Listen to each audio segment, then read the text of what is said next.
ರಾಯಾಪುರದಲ್ಲಿರುವ ISKCON Shri Shri Radha Govinda Devji ಮಂದಿರದ ಮೊದಲ ಹಂತದ ಉದ್ಘಾಟನೆ ಪೂರ್ಣಗೊಂಡಿದ್ದು 2026ರ ಆಗಸ್ಟ್ 10ರಿಂದ ಸಾರ್ವಜನಿಕ ದರ್ಶನಕ್ಕೆ ತೆರೆಯಲಾಗುತ್ತೆ.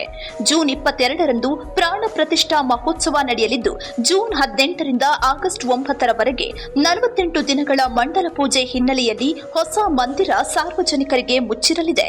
ವರದಾ ರಿಸರ್ಚ್ ಅವರು ಇದೇ ಜೂನ್ 23ರಂದು ಹುಬ್ಬಳ್ಳಿಯಲ್ಲಿ ಲೈವ್ ಸ್ಟಾಕ್ ಮಾರ್ಕೆಟ್ ವರ್ಕ್ಶಾಪ್ ನಡೆಸಿದ್ದಾರೆ. ಆಸಕ್ತರು ಕೂಡಲೇ ಸಂಪರ್ಕಿಸಿ. ಸುಮಾರು 30 ಕೋಟಿ ವೆಚ್ಚದಲ್ಲಿ ನಿರ್ಮಾಣಗೊಂಡಿರುವ ಈ ಭವ್ಯ ಮಂದಿರವು ಉತ್ತರ ಕರ್ನಾಟಕದ ಪ್ರಮುಖ ಆಧ್ಯಾತ್ಮಿಕ, ಸಾಂಸ್ಕೃತಿಕ ಹಾಗೂ ಶೈಕ್ಷಣಿಕ ಕೇಂದ್ರವಾಗಿ ರೂಪುಗೊಳ್ಳುತ್ತಿದೆ.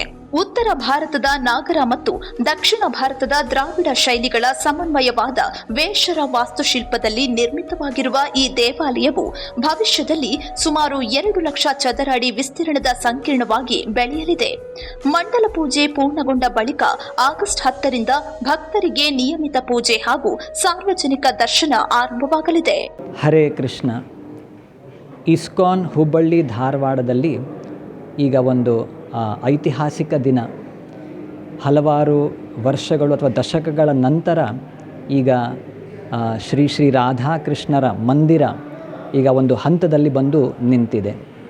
ಇದು ಪ್ರಥಮ ಹಂತ, ಫಸ್ಟ್ ಫೇಸ್ ಓಪನಿಂಗ್.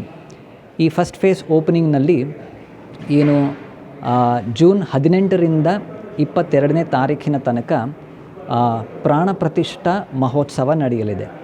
5 ದಿನಗಳ ಕಾಲ ಭಗವಂತನ ಶ್ರೀ ವಿಗ್ರಹಕ್ಕೆ ಹಲವಾರು ಬೇರೆ ಬೇರೆ ರೀತಿಯ ಸೇವೆಗಳು ನಡೆಯುತ್ತೆ.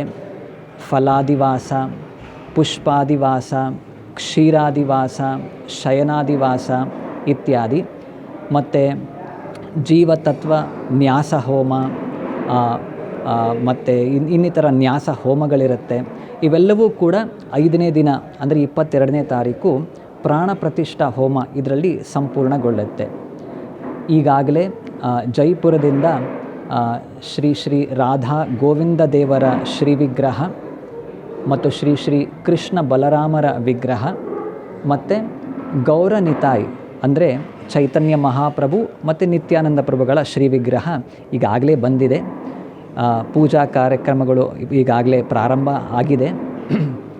ಈ 5 ದಿನಗಳ ನಂತರ 48 ದಿನಗಳ ಕಾಲ ಮಂಡಲ ಪೂಜೆ ಇರುತ್ತೆ. ಈ 48 ದಿನಗಳ ಕಾಲ ಯಾವುದೇ ಸಾರ್ವಜನಿಕರಿಗೆ ಈ ಹೊಸ ದೇವಸ್ಥಾನದ ಆವರಣದಲ್ಲಿ ಪ್ರವೇಶ ಇರೋದಿಲ್ಲ. ಹಳೆಯ ದೇವಸ್ಥಾನ ಇಲ್ಲಿ ಇಷ್ಟು ವರ್ಷ ನಾವು ಕೃಷ್ಣ ಬಲರಾಮರ ಒಂದು ಉತ್ಸವ ಮೂರ್ತಿ ನಾವು ಪೂಜೆ ಮಾಡ್ಕೊಂಡು ಬಂದಿದ್ದೀವಿ, ಅಲ್ಲಿ ದರ್ಶನ ಅಲ್ಲಿ ಸತತವಾಗಿ ನಡೆಯುತ್ತೆ. 48 ದಿನಗಳ ಮಂಡಲ ಪೂಜೆಯ ನಂತರ ಕೃಷ್ಣ ಬಲರಾಮರು ಕೂಡ ಅವರ ಉತ್ಸವ ವಿಗ್ರಹ ಕೂಡ ಈ ಹೊಸ ದೇವಸ್ಥಾನದ ಆವರಣಕ್ಕೆ ಬರುತ್ತೆ. ಆಗ ಅಂದರೆ ಆಗಸ್ಟ್ 10ನೇ ತಾರೀಕಿನ ನಂತರ ಎಲ್ಲ ಸಾರ್ವಜನಿಕರಿಗೂ ಕೂಡ ಈ ಹೊಸ ದೇವಸ್ಥಾನವನ್ನು ನಾವು ಮುಕ್ತಗೊಳಿಸ್ತೇವೆ.